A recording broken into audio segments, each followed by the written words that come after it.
Back to you as a young girl, when, you know, you knew from an early age that you were a lesbian. Oh, God, yes. I mean, I knew when I first had fantasies, when I was about 4 or 5 years old. Yes, I did. So did you assume then that you'd never be a mum? Well, I assumed that there was no such thing as having a relationship with a woman and being able to conceive a child. I mean, it just seemed, yes, impossible. So when did that change then in your mind and your thoughts of motherhood? When I was 16 in Paris, I vaguely heard a girlfriend of mine talking about it, and that had actually happened in Paris. I mean, this was, I guess, 1960. But it didn't occur to me then that I really wanted to be a mother. When you met Judy? When I met Judy, that the point that you yes. When I was 23, I fell in love with Judy. We just met literally at the Grosvenor House swimming pool, and it was love at first sight. Although I'd had tons and tons of relationships, I hadn't wanted really to settle down. But she had a little girl, 5-year-old Lisa, and I fell in love with Lisa as well. So did that encourage your maternal instincts then, and you started to look into the prospect? Yes, I did. Although I had actually, when I was in London, I had a set of friends who were doctors and who were lawyers. Always the best people to have as friends in trouble. And extraordinary dinner parties at that time were all to do with how you're going to change the world, aren't we terribly clever, and one of the subjects was, of course, insemination. But it was heterosexual insemination. But it wasn't even that common amongst heterosexual. No. I mean, you know, you were really desperate if you had to go through. You had to go through 2 psychiatrists, even if you were heterosexual. And it just came up in one of the conversations that I mentioned that I'd heard of this couple in Paris, and then it sort of, that idea germinated in my mind. So in a kind of way, when Judy did come into my life, it wasn't that hard a leap. And of course, as you mentioned, you have the doctors and lawyers as friends, so it wasn't a doctor who you approached initially, obviously, it was a friend of the doctor. It was a friend of the doctor who inseminated me.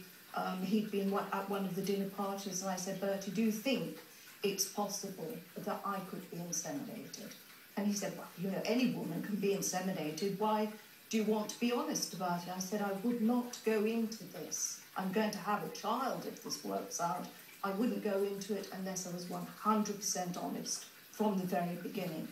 And that's how it happened, because Judy agreed. She hadn't heard anything about insemination, except, you know, she knew about pigs and cows being inseminated, and had this vision in her mind, and didn't realise the machinations of it. So the man who agreed, the doctor who agreed to be the father, or to donate his sperm, you had an explicit agreement that he was going to have nothing to do with the rearing of the Nothing whatsoever.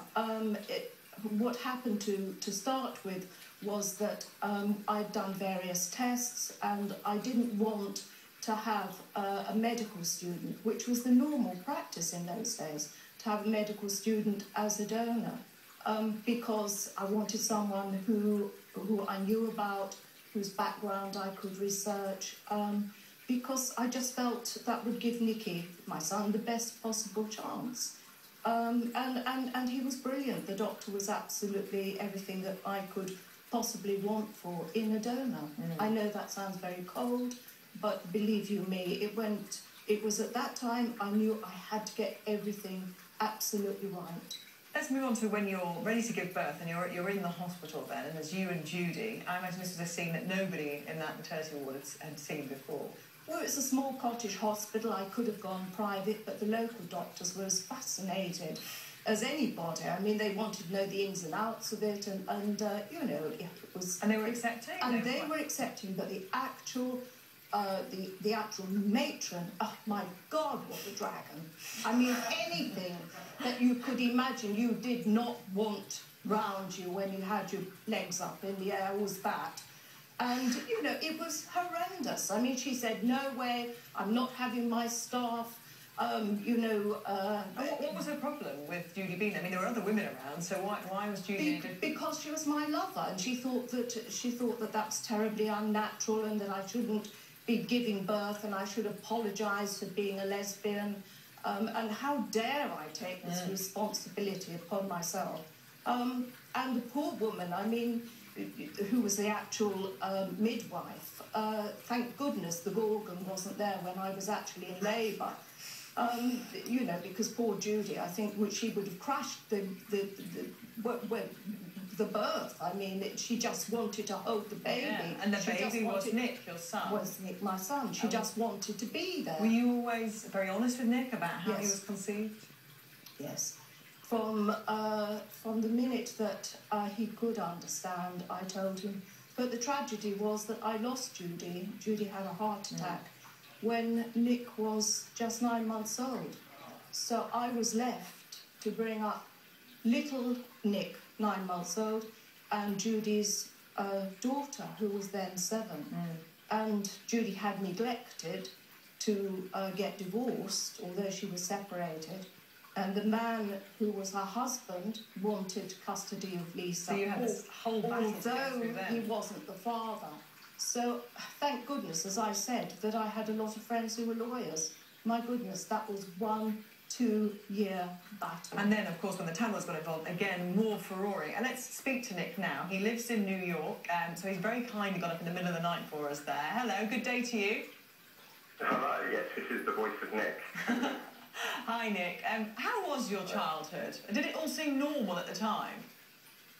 No, not really.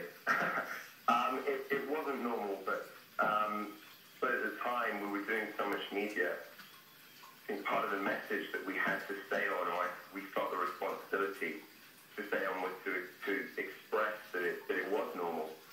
Because, you know, if we had said that behind closed doors it was everything that, you know, that other families go through, but we felt that there was a different standard that was placed on us, and so we had to sort of make sure, or particularly I felt like I had to make sure that that people understood that we were sort of this super family when, you know, we had all the regular problems of everyone else, but also Mother being who she was and having this wild life, we couldn't really discuss these things, so it's far from normal. But and I know, Nick, you've used your experiences and volunteered with children who have been in similar situations. Do you think things have changed a lot since the time you were growing up?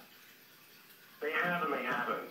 You know, it's 40 years later, there still is inequality and discrimination in terms of adoption, you know, in America. And I know in the UK as well. I think it was just in 2005 that you had the law changed. You know, so there was only a few years ago where I think that you could have double adoption. You know, both parents could adopt, both the biological parents and I suppose what we now consider the legal guardian. So, you know, the conversation, the national conversation is changing, and obviously most people, if not all people, know of a gay, you know, somebody that's LGBTQ, either in their family or a friend of a family, so that conversation is easier to have and the national conversation has changed. But in terms of law, you know, the struggle does go on, and the network that I belong to, the organisation called Collage, which it was an acronym. It was originally Children of Lesbians and Gays Everywhere. Originally it was called Collage. Now it's changed. It's LGBTQ. But anyway, it's an organisation that's a community for and run by people with one or more LGBTQ family member. Nick, and it's terrific. You know, I had nothing like that growing up. Yeah, well, Nick, look, it's wonderful to talk to you, and thank you so much for getting up in the middle of the night. You go back to bed. I just want to have a quick chat with your mum, Janis, listening to Nick. They must be very proud of him and breaks and my the heart. pioneering and the, you know, the angst that you went through in those years when you were getting hounded by the press. But isn't it wonderful to have a wonderful son who cares, who will do absolutely everything and anything, and to help other people in the same thing. getting up at 5 o'clock in the morning. Go back to bed, darling one, and cuddle up to your lovely wife. Oh, that's so kind of you. Thank you so much, Nick. Thank you, Janis, for coming in. And you are a pioneer, and I'm sure there are many, many more people who come after you who are grateful for what you endured. I'm just thankful that it is different now, and there's people in the audience who run clinics, particularly Natalie Drew runs a clinic for families of lesbians who want to be